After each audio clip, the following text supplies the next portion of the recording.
తాళం వేసి ఉన్న ఇళ్లను టార్గెట్ చేసి బంగారం, వెండి ఆభరణాలు చోరీ చేస్తున్న ఇద్దరు అంతర్రాష్ట్ర దొంగలను అరెస్టు చేశారు మహబూబాబాద్ పోలీసులు. తెలుగు రాష్ట్రాల్లో పలు దొంగతనాలు చేసిన ఈ ముఠా జల్సాలు చేసేవారని తెలిపారు జిల్లా ఏఎస్పీ చెన్నయ్య. ఇద్దరిని అదుపులోకి తీసుకున్నామని, మరో ఇద్దరు పరారీలో ఉన్నారన్నారు. నిందితుల నుంచి 5,60,000 రూపాయల విలువ చేసే 12 తులాల బంగారం, 53 తులాల వెండి ఆభరణాలు, ఒక ద్విచక్ర వాహనాన్ని స్వాధీనం చేసుకున్నామన్నారు. అనంతరం దొంగలను పట్టుకున్న పోలీస్ సిబ్బందిని అభినందించి నగదు పురస్కారాలను అందించారు ఏఎస్పీ.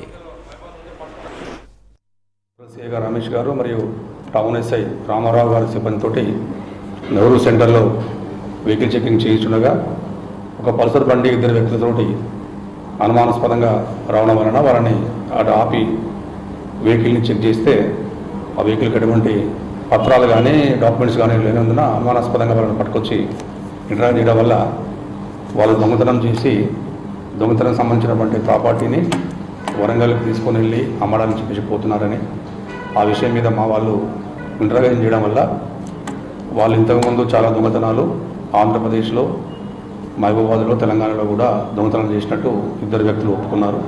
వాళ్ళని ఇంటరాగేషన్ చేస్తే వాళ్ళు కాకుండా ఇంకో ఇద్దరు పేర్లు చెప్పారు. వాళ్ళ దగ్గర అమ్మడానికి తీసుకుపోయినటువంటి ప్రాపర్టీ మొత్తం మనం సీజ్ చేసుకొని ఈరోజు మా దగ్గర వాళ్ళు 7 కేసులలో 12 తులాల బంగారం, ఆభరణాలు రికవర్ చేసుకొని వాళ్ళని కోర్టుకు ప్రొడ్యూస్ చేయడం జరుగుతుంది. మిగతా ఇద్దరు పరారీలో ఉన్నారు. వాళ్ళలో పట్టుకొచ్చి తర్వాత వాళ్ళ దగ్గర ఉన్న ప్రాపర్టీని కానీ వాళ్ళు ఇంకా ఏదైనా కేసులలో ఇన్వాల్వ్ అయిన విషయం కూడా ఇన్వెస్టిగేషన్ చేసి వాళ్ళని కూడా కోర్టులో ప్రొడ్యూస్ చేస్తాము. ఈ నేరస్తులని పట్టుకోవడంలో సహకరించినటువంటి మంచి పని చేసినటువంటి సిబ్బందికి ప్రోత్సాహకంగా వాళ్ళకు రివార్డ్స్, అవార్డ్స్ కూడా